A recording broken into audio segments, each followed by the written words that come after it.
positive versus negative and how to change your perspective. Hey, hi everyone, it's EdieAnne. Welcome back.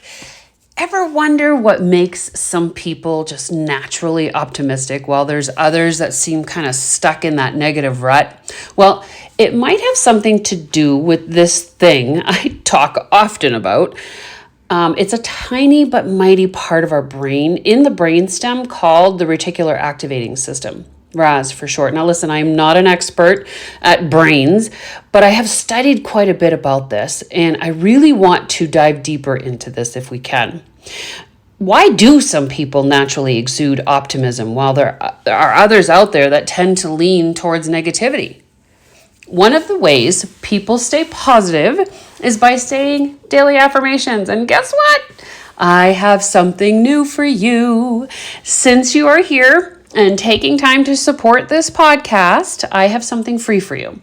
How would you like 100 affirmations to elevate your mindset and transform your life? This is huge.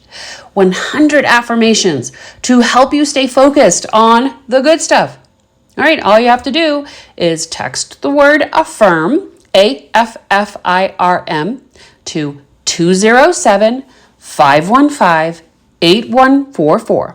And it's yours. Okay, let's get back to why some people naturally exude optimism while others tend to be a bit more negative.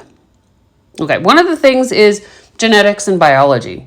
Believe it or not, our predisposition to optimism or pessimism can actually be attributed to our genetics and our biology. Some people may have genetic variations that make them more prone to positive or negative thinking.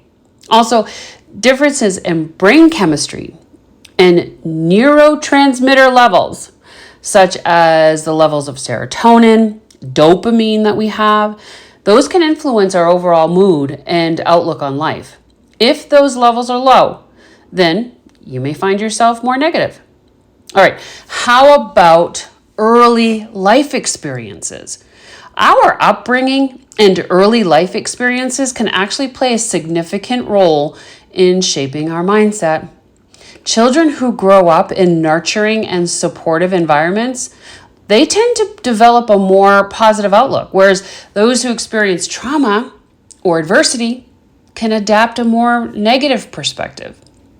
Those early experiences lay the first foundation for our beliefs about ourselves, others, and the world around us. All right, another is cognitive biases. Let me explain. In simple terms, cognitive biases is when our brains make mistakes in thinking without us realizing it. It's like having little shortcuts in our minds that sometimes lead us to jump to conclusions or make decisions that might not be totally logical. These biases can affect how we see the world, how we remember things, or even how we make choices. They're sort of like little glitches in our thinking that can influence our behavior without even realizing it. These biases might mess with our thinking, but knowing about them can help us make smarter decisions by being aware of how our brains work. There's a lot of power in there. Yet another is social and environmental factors. Your surroundings, the people we surround ourselves with, and the environments we inhabit also influence our mindset. Positive social support networks can encourage optimism and that resilience, while a negative or a toxic relationship can fuel feelings of cynicism, distrust. Similarly, living in a safe and nurturing environment fosters a sense of security and optimism, whereas exposure to constant stress and instability can breed pessimism. If you are around happy people, you tend to be happy. And if you are around unhappy people, you tend to be unhappy. I am sure you've heard a smile is contagious. Yeah. How about coping mechanisms and learned behaviors? So see, over time, we develop coping mechanisms and learned behaviors in response to those life's challenges that are thrown at us. So some individuals may naturally gravitate towards optimism coping strategies, such as problem solving, seeking social support, while others may resort to negative coping mechanisms, such as avoidance or self-blame.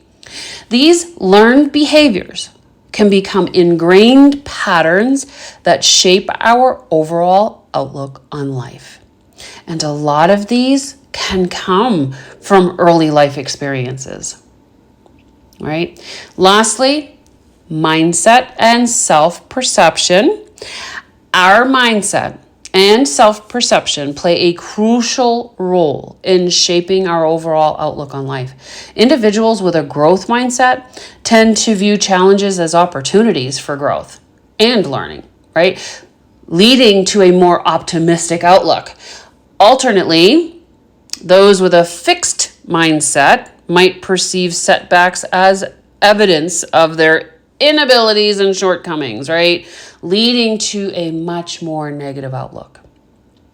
I think it's important to understand that the combination of all of these, genetics, early experiences, cognitive biases, social factors, and those coping mechanisms, and our mindset all contribute to why some people naturally seem optimistic while others lean towards negativity.